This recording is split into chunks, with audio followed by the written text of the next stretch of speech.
Balance and Order K. Evan pulled open one of the glass doors at the front of the museum and walked quickly around to the side of the building.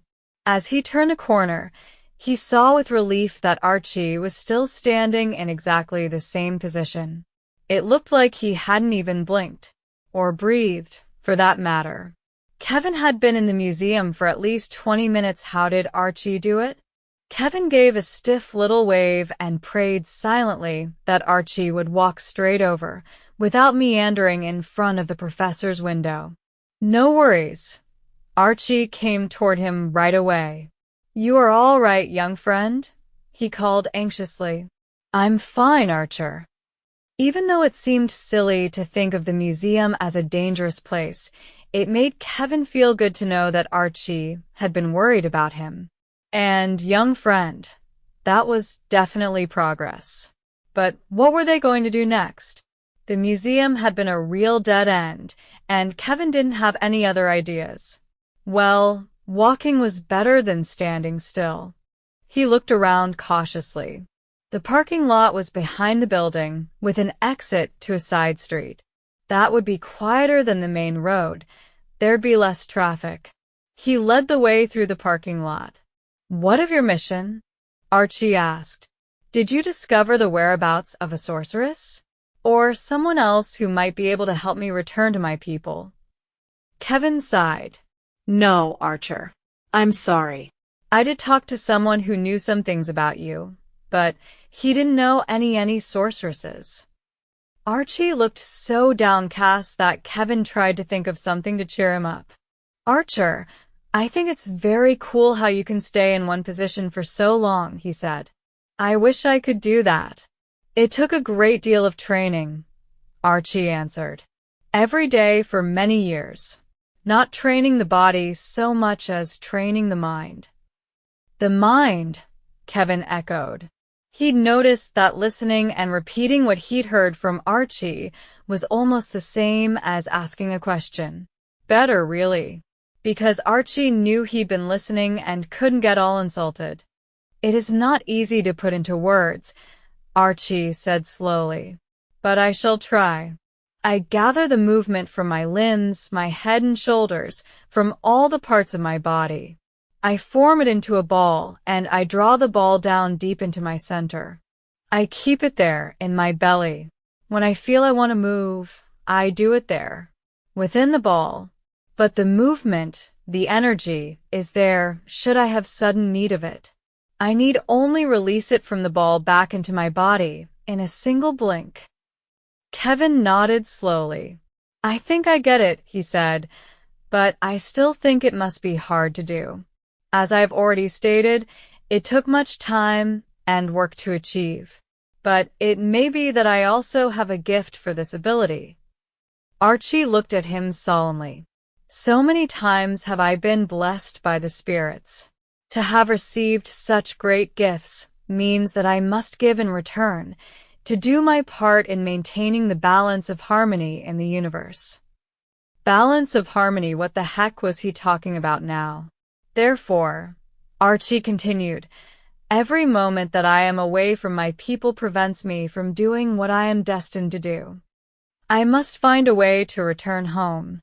Kevin groaned, shook his head, and rolled his eyes all at the same time. "It's hopeless. I don't know what to do." Archie was looking at him intently. "Young friend, you are troubled, and calming your body can go a great distance toward calming your mind. I think it would be a good time for you to attempt a moment of stillness, such as we have been speaking about." "Attempt a what?"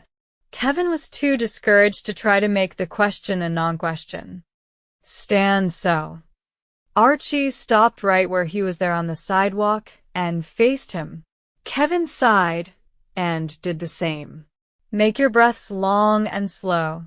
As you take each breath, feel the movements in your body, your arms and legs, especially being gathered up into a ball in your belly, until there is no movement left to agitate you. Only stillness. Only calm." Archie's voice was low and soothing. It was weird, but after only a few breaths, Kevin really did feel a little calmer. They stood in silence. At first, Kevin thought he would simply have to fidget, but he kept trying to put the movements into a ball the way Archie had told him to, and he was surprised to find that it gradually became easier not to move. After a few minutes, Archie nodded. "Well done for your first effort.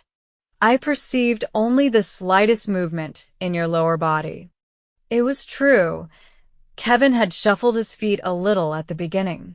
Kevin bowed his head. "Thanks." He couldn't imagine any bowing to anyone else, but somehow it felt right to bow to Archie.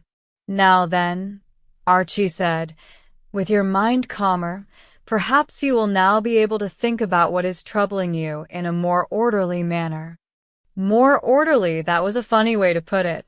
For some reason, Kevin thought of the few times his dad had talked about his job as a programmer. Solving problems by putting things in order.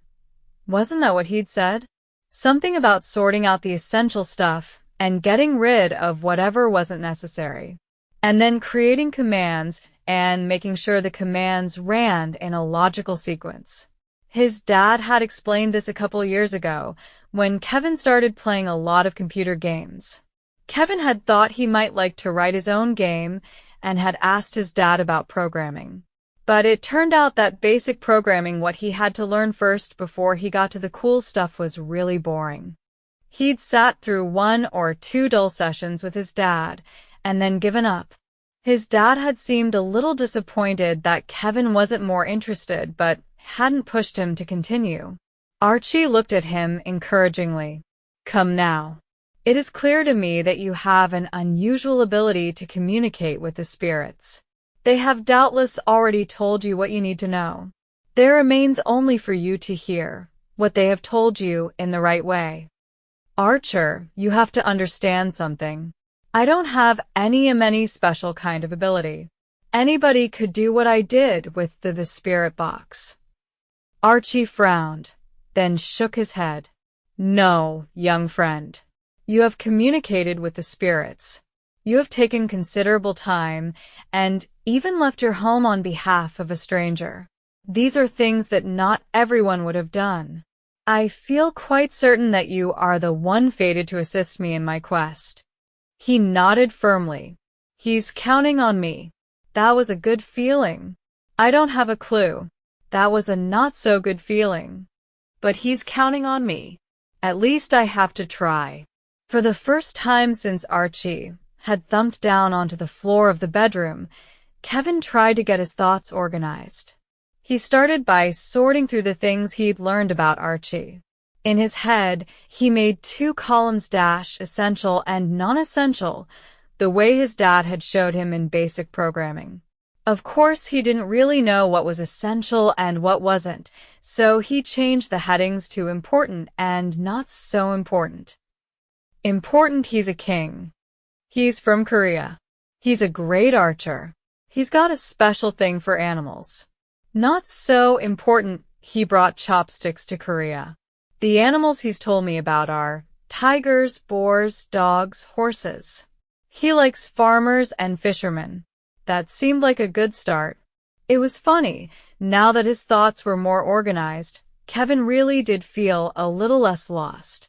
As he stood there thinking, Archie was quiet beside him. "What could we do? Where could we go here in Dorchester that's related to any of the important things?" King of another country. They had embassies for people like that. The nearest Korean embassy was probably in New York City. Kevin knew that because his grandparents had gone there once to help a distant relative sort out some travel documents, passport or visa or something. Maybe Archie would have to go there. But for now, logical order. New York City is 300 miles away, and going there is not logical at the moment. Kevin pushed it down the list. Archery? There might be an archery club or a range somewhere in the city, but Kevin had never heard of one. Animals. What kind of animals? Kevin checked the not-so-important list. Tigers. Archie thought tigers were the source of the magic. Tigers meant the zoo. which was a bit of a distance from where they were, but they could walk there. The zoo next. Logical. Kevin squared his shoulders and looked at Archie. You have an idea, young friend? Yeah, Archer, I have an idea. We're going to the zoo. I don't know, it might not be much of an idea. Archie held up his hand. In our quest thus far, have you learned anything you did not already know? Well, sure, but and I, too, have learned a great deal about your world. With each step we have taken, we have learned more. I have no doubt that this next step will have the same result. Kevin couldn't help but feel a little more cheerful at Archie's optimism. They began walking north, toward the city zoo. It would probably take them about half an hour to get there. Kevin shoved his hands into the pockets of his jacket and hunched his shoulders against the February chill. Archie didn't seem to notice the cold, even without a jacket. Kevin had stopped worrying about Archie's weird outfit. Not many people were outdoors on such a cold, raw day, and the people in cars all seemed to zoom by without noticing them. Archie walked beside Kevin silently, which was a good thing, because Kevin had to work out exactly how to get to the zoo. He'd never gone there on foot before. He'd always ridden in a car or on the school bus for field trips. But the zoo was not far from Dorchester State, where his parents worked. All he and Archie had to do was walk in the direction of the university, and the zoo was on the other side of Route 104. That would be the only tricky part, crossing 104. The speed limit was probably 55 miles per hour, so the cars would be going fast. Kevin was pretty sure there was a pedestrian bridge somewhere, but he didn't know exactly where. They'd just have to find it when they got there. Then he remembered something he wanted to ask Archie. Archer, my grandfather told me that you once escaped from some enemies by crossing a river. But he didn't tell me the whole story. I was hoping you would tell it to me. Archie made an odd sound, as if he was clearing his throat and chuckling at the same time. It is a very good story, he said. Then he shook his head. But I cannot tell it to you. Why not? Kevin asked before he thought. Oops, that was a question. Archie didn't seem to mind. The telling of stories in which the teller himself is the hero is unbecoming, he said. It lacks modesty. But you told me the one about when you were a baby, Kevin protested, and you were the hero in that one. Archie looked cross at having been contradicted. I was only an infant, he said. I was unaware of being the hero, so it is not the same. Kevin wanted to hear the story. It sounded like an exciting one. Besides, he thought the more he could learn about Archie, the better the chances of getting him home. You could pretend to be someone else and tell it, Kevin suggested. You know, in third person.